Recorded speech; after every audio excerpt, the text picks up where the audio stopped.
Le pacifisme et tout ce qu'il recouvre, il est à l'ouest. Et les euromissiles, ils sont à l'est. We shall fight in the hills. We shall never surrender. Não estamos mais isolados. A solidariedade europeia não nos faltará. Diplomatas, um podcast de análise da atualidade internacional com Teresa de Sousa e Carlos Gaspar. Sejam muito bem-vindos ao primeiro episódio de 2026 do Diplomatas, um podcast do Público em parceria com o Instituto Português de Relações Internacionais. Eu sou o António Saraiva Lima, jornalista da secção Mundo do Público, e acompanha-me, como habitualmente, a também jornalista Teresa de Sousa e o investigador Carlos Gaspar. Meus caros, antes de mais um bom ano, espero que tenham tido umas boas entradas. Estamos a gravar pouco depois da 1 da tarde do dia 7 de janeiro. Para este primeiro episódio de 2026, nós tínhamos planeado e anunciado até que íamos fazer um lançamento do ano político internacional, dando conta das principais eleições e datas marcantes, mas os últimos acontecimentos na Venezuela obrigam-nos a dedicar grande parte da nossa conversa de hoje e possivelmente das próximas semanas a este tema. Acredito que os ouvintes deste podcast compreenderão e concordarão com a nossa opção, até porque ela vai ao encontro do objetivo último do Diplomatas, que é a análise da atualidade política internacional. Para compensar, decidimos ainda assim dedicar algum tempo no final de cada episódio ao longo deste mês de janeiro, um evento político de 2026, e por isso hoje, depois da Venezuela, vamos refletir sobre os 40 anos envolvidos da adesão de Portugal à CEE e também sobre os 30 anos da fundação da CPLP, que se assinalam este ano. Começando então pelo tema principal, na madrugada de sábado as Forças Armadas dos Estados Unidos bombardearam infraestruturas militares venezuelanas em Caracas e não só. As forças especiais capturaram o presidente do país, Nicolás Maduro, e a primeira-dama Cília Flores, numa operação militar de grande complexidade. Maduro é acusado pelo Departamento de Justiça americano de narcotráfico, narcoterrorismo e posse de armas. Na segunda-feira declarou-se inocente num tribunal federal de Nova Iorque, lembrou que é presidente de um país soberano, descreveu-se como um prisioneiro de guerra. Trump e o seu governo anunciaram que pretendem controlar a Venezuela e abrir a exploração do seu petróleo a empresas americanas, até estarem reunidas as condições para uma transição democrática. Não obstante, Delcy Rodrigues, vice-presidente da Venezuela, assumiu interinamente a presidência. Os adversários e alguns aliados de Washington acusam os Estados Unidos de estarem a incorrer numa violação grave do direito internacional, de legitimarem o recurso à força para a imposição de mudanças de regime como ferramenta aceitável nas relações internacionais. Trump e alguns dos membros do seu governo viram agora as atenções para a Groenlândia, insistem que os Estados Unidos precisam do território semi-autónomo dinamarquês por motivos de segurança nacional, não excluem a via militar para o anexar. Carlos, eu pergunto-lhe se a ordem internacional baseada em regras tem os dias contados.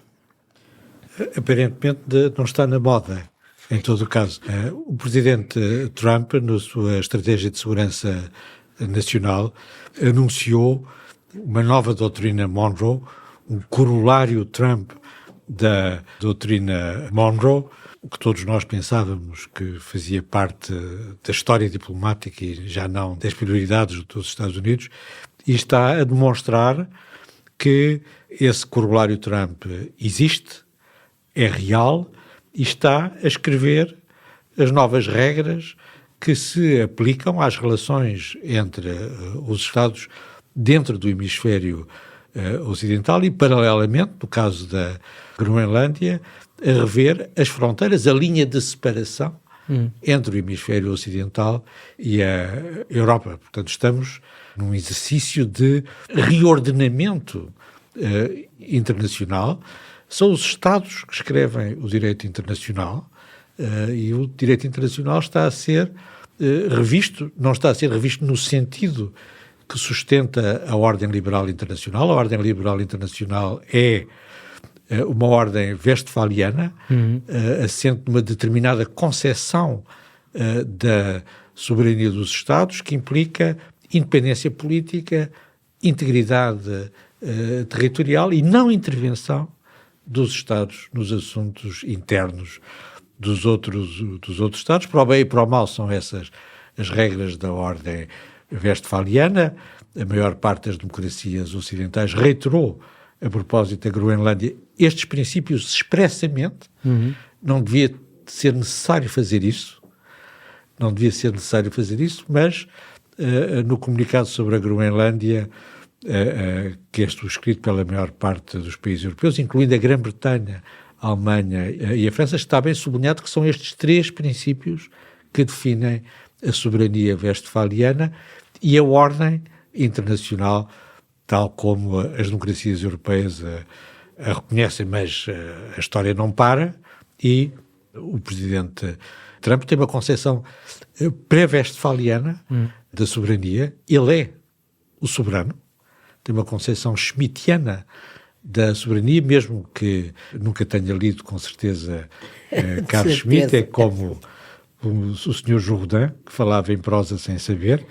Ele é um schmittiano que exerce a soberania dessa forma pré-westfaliana sem o saber e resolveu avançar neste sentido que provavelmente acelera a crise da ordem internacional sobre uma questão perfeitamente crucial, não é? Porque o princípio da soberania, é a partir do princípio da soberania que se pode construir uma ordem de Estados. Também há implícita uma visão da construção de grandes espaços regionais. É uma alternativa, de certa maneira, ao multilateralismo que os Estados Unidos construíram a partir de 1945. Há grandes espaços regionais que se constroem à volta de uma grande potência. Os Estados Unidos desistiram de ser hegemónicos à escala global, mas não desistiram de ser hegemónicos, ou voltaram a querer ser hegemónicos à escala regional do hemisfério ocidental. Eu ia precisamente por aí, Teresa, porque eu na terça-feira deparei-me com uma publicação que o Departamento de Estado americano fez nas suas redes sociais, em que mostrava uma fotografia de Trump com a legenda "Este hemisfério é nosso". E eu pergunto-lhe em que é que este tipo de linguagem, digamos assim, é diferente da reivindicação de Putin das terras históricas russas na Ucrânia ou do desígnio histórico da reunificação entre China e Taiwan, gritada por Xi Jinping. Não é muito diferente. Esse cartaz que eu também vi, toda a gente viu a preto e vermelho. Exato. Com o nosso a vermelho, para que não haja dúvida, confirma absolutamente aquilo que o Carlos acabou de dizer sobre a doutrina a que Trump chama Don Roy, porque gosta mais, sente-se mais confortado, e a concepção do novo poder americano de que o hemisfério norte é o seu pátio traseiro, como se dizia antigamente. O hemisfério norte, devemos acrescentar, olhamos, temos tendência para olhar para a América Central e para a América do Sul. Trump já ameaçou Cuba, embora diga com alguma razão que Cuba cairá por si sem a Venezuela, já ameaçou a Colômbia, insiste com a Presidente do México de que quer tropas americanas no México para controlar o narcotráfico. Fez a operação para capturar Maduro, que não é propriamente um regime change, como a gente o entendia, porque é a mudança de... o regime está lá, não mudou, a mudança é que esse regime, que é o mesmo, tem de obedecer às ordens de Washington. Portanto, é uma forma nova. Antigamente, o regime change para os americanos, que o tentaram em várias circunstâncias, era para substituir uma ditadura por uma democracia. Essa concepção do mundo... Voltamos ao Chile. Exatamente, voltamos ao Chile. Ora bem...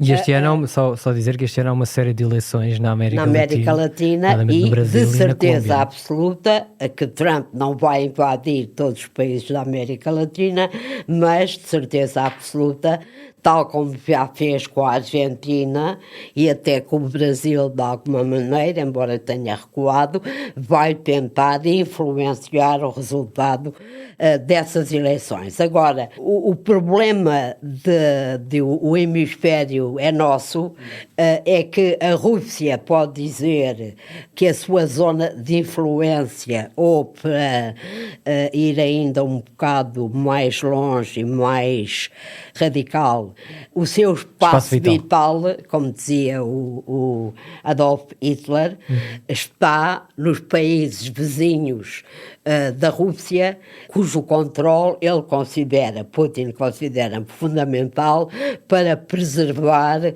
a identidade, a soberania e a independência da Rússia, como ele diz todos os dias.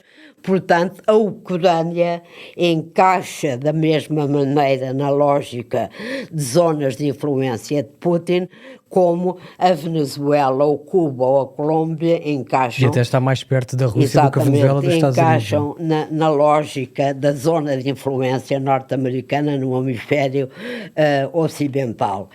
O problema aqui é que este passo que Trump deu em relação à Venezuela e que apanhou de alguma maneira, como é o vezeiro e vezeiro em Trump, o mundo e as democracias de alguma maneira de surpresa, este passo é um passo que vai no sentido da confirmação das zonas de influência no mundo. Que zonas de influência são essas?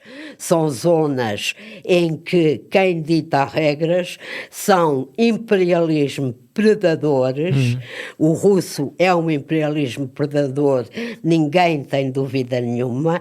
Os Estados Unidos são um imperialismo predador com uma diferença substancial em relação à Rússia, é que, até se provar o contrário, tem como limite a vontade dos eleitores, há uma diferença, e a China é um imperialismo predador, e embora aparentemente aos olhos do sul global, por exemplo, ainda não surja com a mesma violência predadora da Rússia ou agora dos Estados Unidos, o que é facto é que com certeza está a mudar os seus cálculos em relação a Taiwan e com certeza, se algum de nós perguntar aos países da Ásia do Sudeste, ribeirinhos do Pacífico, se a China é um imperialismo predador, eles responder-nos-ão que sim, porque são eles que sofrem diretamente as permanentes incursões e pressões da China nas águas territoriais da Tailândia ou das Filipinas ou de toda aquela zona. Como é que a Europa se situa num mundo aparentemente a caminho da divisão entre três potências predadoras? É o grande drama que se põe hoje à Europa. Eu só queria, para terminar, dizer que na imprensa europeia e até na imprensa de referência dos Estados Unidos, a palavra Venezuela, nos grandes títulos, foi substituída pela palavra Groenlândia. Carlos, Trump, quando foi eleito, ou antes de ser eleito, prometeu retirar os Estados Unidos de todas as guerras, criticou abertamente as intervenções externas dos seus antecessores, não esconde que quer o Nobel da Paz a qualquer custo, diz que acabou com 8 conflitos, mas nós, na verdade, ainda nem sequer se cumpriu um ano da sua presidência e os Estados Unidos já atacaram o Irão, a Venezuela, a Nigéria, os Houthis no Iémen. Trump chegou a admitir enviar tropas para Gaza, o Partido Democrata fala num Iraque 2.0. O que eu pergunto é, com eleições intercalares em novembro, em que medida é que esta intervenção americana na Venezuela pode beneficiar o Partido Republicano? Não é evidente, porque nós não sabemos qual é a continuação da história. Não é? Ainda falta tanto tempo, não é? Ainda falta muito tempo. 11 meses. Ainda falta muito tempo e, de resto, era notória a ausência do vice-presidente J.D. Vance, do trio que estava em Mar-a-Lago a seguir o rapto de Maduro. Portanto, nós não sabemos exatamente o que é que se vai passar a seguir. As coisas podem correr muito mal na Venezuela, sobretudo se houver uma tentativa de acelerar a mudança de regime. O que houve agora, como dizia a Teresa, é uma mudança de chefe supremo, uma mudança de leadership e não uma mudança de regime. É uma variante interessante nesta matéria. Os iranianos, que são pessimistas, acham que lhes pode acontecer a mesma coisa com o rapto de Khamenei, portanto há aqui um padrão possível para... Agora, as coisas podem desmantelar aquela cleptocracia. É um pesadelo. É um pesadelo. Há milícias, os coletivos armados em toda a parte, não é?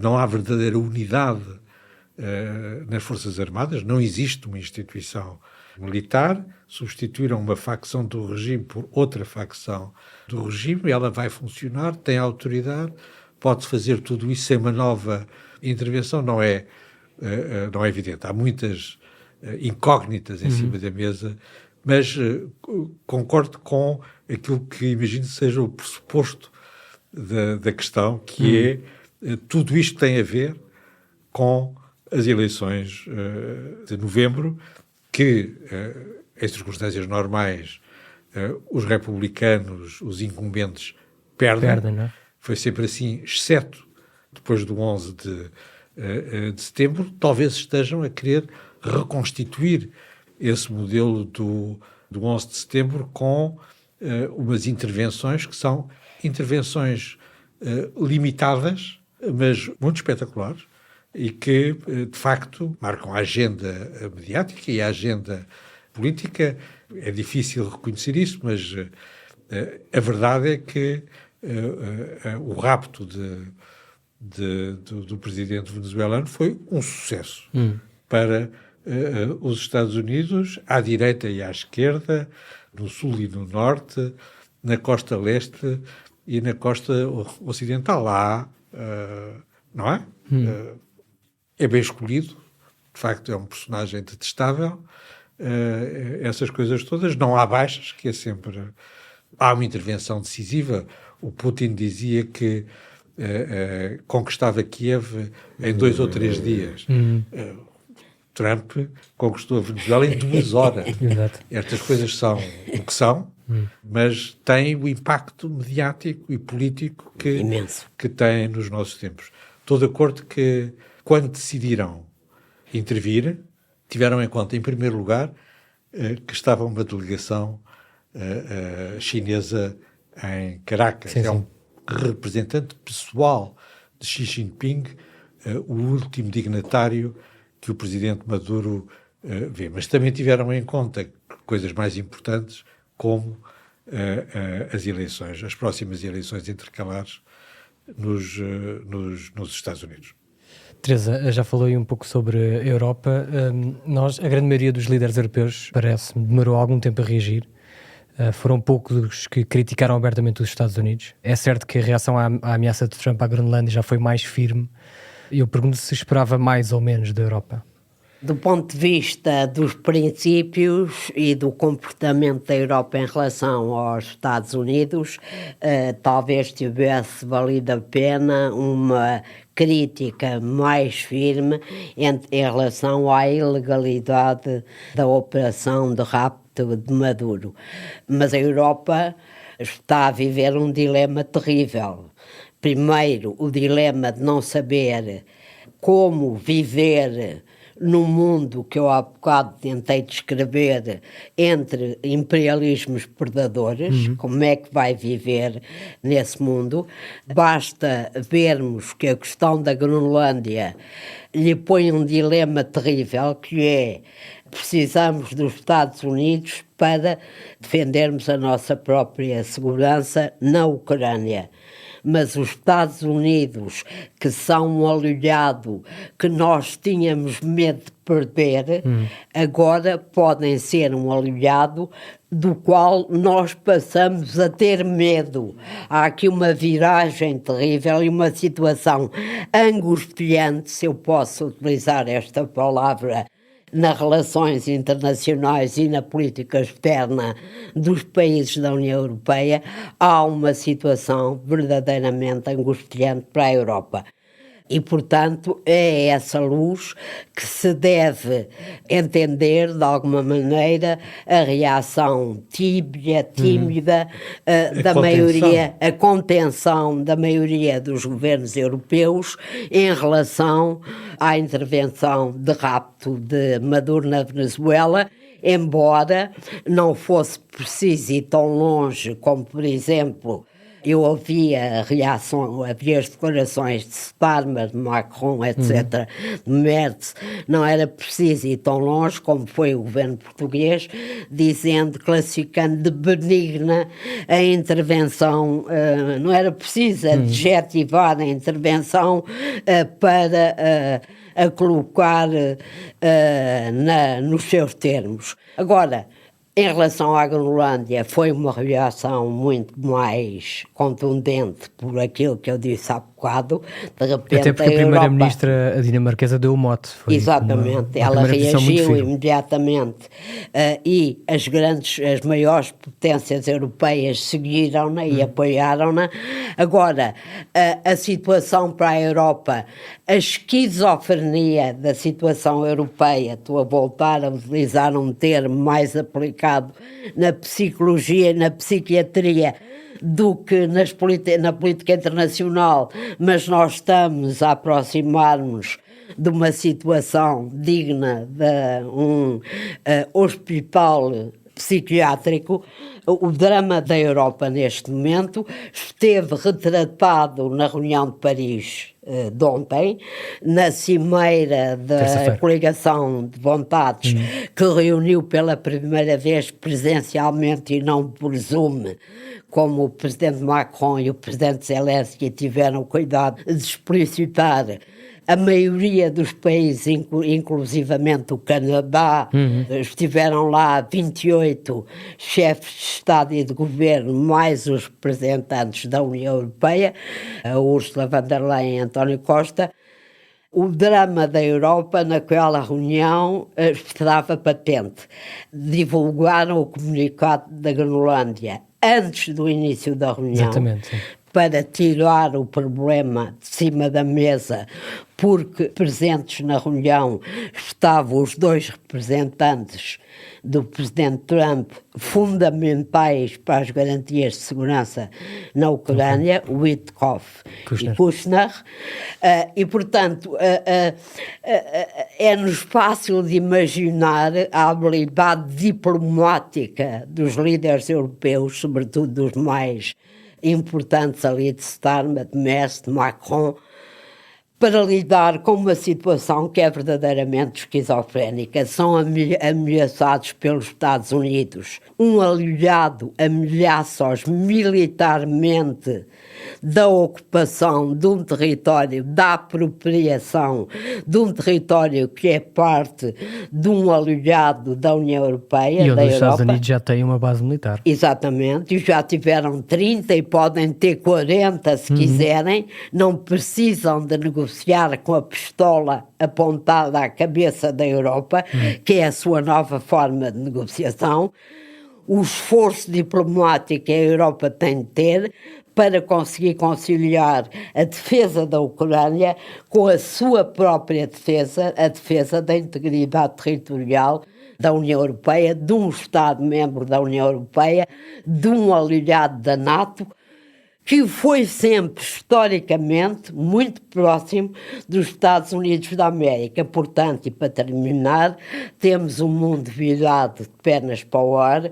A Europa tem diante de si uma situação de extrema dificuldade para conseguir lidar com o mundo que verdadeiramente não estava à espera. Só uma palavra: ontem, para quem acompanhou as conferências de imprensa e as intervenções do presidente Trump desde o dia 3 de janeiro, eu lembrei-me imediatamente da entrevista da sua chefe de gabinete, Susie Wild, Vanity Fair, dizendo que ele tinha o comportamento de um alcoólico, tinha adições... Ela estava a elogiá-lo, não é? Exato, mas eu ontem vi, nestes dias vi o comportamento de um alcoólico no sentido da adição. Qual é a adição de que vive Trump? E é isso que o torna, quanto a mim, extremamente perigoso. A adição do poder, a adição da força. O que ele disse nos últimos dias, 3 dias, foi: Os Estados Unidos têm mais força que qualquer país à face da Terra e, portanto, só há duas soluções para os outros países temerem-nos e obedecerem, ou então serem o alvo do exercício dessa força. Carlos, deixa-me voltar aqui, a Teresa já referiu por alto a reação do governo português. Paulo Rangel, ministro dos Negócios Estrangeiros, classificou as intenções dos Estados Unidos na Venezuela como benignas e defendeu que Edmundo González deve ser o novo presidente do país da América Latina. Tanto Rangel como Luís Montenegro ou Marcelo Rebelo de Sousa dizem acreditar no papel dos Estados Unidos na transição democrática na Venezuela. Como é que comenta a posição portuguesa? A posição portuguesa não é inábil, não resiste a voltar atrás para dizer que o melhor comentário foi o do primeiro-ministro grego, que declarou que não era a altura de fazer comentários sobre a legalidade das ações dos Estados Unidos. E, de facto, de certa maneira, é isso mesmo. É isso mesmo. Há alguém que não está louco dentro da nave europeia. Mas não é inábil. Há uma comunidade de portugueses e de lusodescendentes muito grande na Venezuela, muito exposta, muito vulnerável. As coisas podem correr mal, e se as coisas correrem mal, Portugal vai precisar dos Estados Unidos, vai precisar da União Europeia, pode haver uma crise humanitária na Venezuela, vai precisar de todos os seus parceiros e aliados para proteger essas comunidades. E, salvo melhor opinião, essa é a primeira obrigação das autoridades portuguesas, e a resposta do Primeiro-Ministro e do Ministro dos Negócios Estrangeiros vai nesse sentido. Também me parece que vai no bom sentido quando refere a transição democrática e a reposição de uma legalidade democrática, para sinalizar bem que só uma transição democrática, do ponto de vista das autoridades portuguesas, é que pode justificar o ato de exceção que foi praticado com o rapto de Maduro. Muito bem, vamos falar então rapidamente sobre as datas, algumas datas que vão marcar este 2026. Este ano celebram-se os 40 anos da adesão de Portugal à Comunidade Económica Europeia, hoje União Europeia, e os 30 anos da fundação da Comunidade dos Países de Língua Portuguesa. Teresa, tens escrito muito sobre a adesão portuguesa à CE aqui no Público. Como é que olha para esta data histórica, talvez à luz dos tempos atuais? À luz dos tempos atuais ou dos tempos passados, a conclusão é sempre a mesma. A democracia foi o primeiro grande objetivo do 25 de Abril e devemos, em primeiro lugar, ao Dr. Mário Soares, a sua consolidação. A Europa foi a segundo marco fundamental da nossa nova inserção estratégica internacional, que definiu o nosso destino na altura certa, com o rumo certo, e que, cumprindo aquilo que o Dr. Mário Soares disse nos Jerónimos, eu tenho a imagem do que lá aconteceu muito viva, porque assisti, cobri para o Jornal Expresso a cerimónia da assinatura do tratado. Como o Dr. Soares disse na sua intervenção, não é só a democracia portuguesa que se torna irreversível com a adesão à Comunidade Económica Europeia, era uma condição sine qua non ser uma democracia para fazer parte da Comunidade Europeia, como o nosso país em breve estará irreconhecível. E de facto Portugal ficou irreconhecível. As pessoas mais novas não têm ideia, já não têm ideia, nem podem ter, talvez, do que era este país antes do 25 de Abril e antes da adesão de Portugal à União Europeia. Isso também é uma consequência positiva dessa mesma adesão. Exatamente. Mas era um país paupérrimo, com índices de desenvolvimento terríveis. O Público, aliás, dá uma série de indicadores que comparam Portugal 1986, 2025 e que tratam o retrato dessa evolução extraordinária. E eu só queria acrescentar que é o sítio onde nós estamos bem, É o único sítio onde podemos estar. Imaginemos Portugal sozinho a enfrentar as turbulências internacionais que nós estamos a viver. É um cenário que nem sequer cabe na nossa imaginação. Só queria acrescentar que outra coisa que também não é clara para quem hoje celebra os 40 anos da adesão. Em 1900, o Dr. Mário Soares enviou a carta de pedido de adesão em 1977. Houve um processo negocial complicado e tornado mais complicado porque foi em paralelo ou em simultâneo com a Espanha. Só queria acrescentar que a ideia de que tínhamos de entrar o mais rapidamente possível na União Europeia como objetivo político e estratégico do país, nessa altura não tinha a unanimidade que tem hoje. Havia muita gente, até dentro do Partido Socialista, que dizia que o choque económico ia destruir a nossa economia, que era preciso esperar. Havia quem ainda sonhasse com um Portugal mais próximo das ex-colónias da América Latina e mais distante do nosso espaço europeu. Havia quem, como o professor Cavaco Silva, que esteve presente na cerimónia da assinatura do tratado em 12 de junho de 85, achava que o acordo tinha sido mal negociado e que permitia rever o acordo. Portanto, não havia unanimidade, mas houve a força do governo de Bloco Central, acrescente-se, a PS e PSD, que de facto deu a Portugal, resolveu o problema da inserção estratégica do país depois do 25 de Abril e da democracia, e que foi uma bênção e continua a ser uma bênção para este país. Carlos, a CPLP faz 30 anos, uma CPLP cada vez menos relevante para os seus membros, que suspendeu recentemente a Guiné-Bissau, que nunca soube lidar muito bem com a adesão incómoda da Guiné Equatorial. Como é que Portugal deve olhar para estes 30 anos? A CPLP é um complemento da integração de Portugal nas comunidades europeias e é filha do mesmo pai.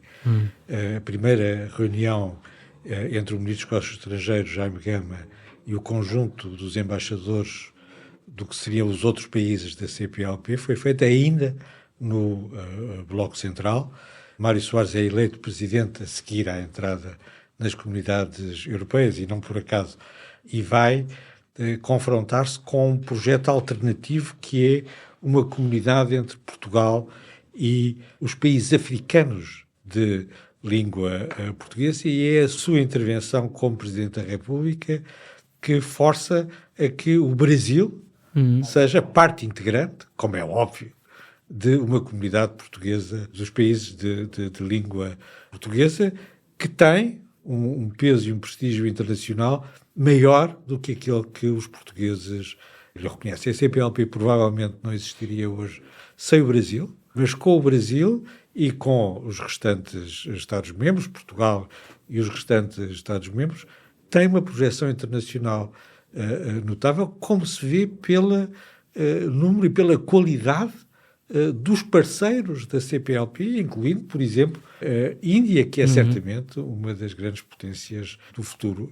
É um projeto magnífico, é um projeto que só vai ter toda a sua realização quando, como na Commonwealth, a Índia vai substituir o Reino Unido, quando o Brasil tomar em mãos a CPLP e perceber que isso é relevante para a sua estratégia internacional. Muito bem, meus caros, ficamos por aqui. Agradeço muito a vossa análise e aos nossos ouvintes, muito obrigado também por continuarem connosco em 2026. Vamos ter seguramente um ano agitado e intenso, portanto contamos com toda a gente, com muitos mais. Subscrevam, recomendem o podcast aos vossos familiares e amigos e já sabem que podem enviar por e-mail as vossas perguntas ou sugestões de temas para debate para antonio.lima@publico.pt ou para podcasts@publico.pt. Nós voltamos para a próxima semana com mais um episódio. Um abraço e um bom ano. O podcast Diplomatas é uma parceria Público-IPRI, Instituto Português de Relações Internacionais.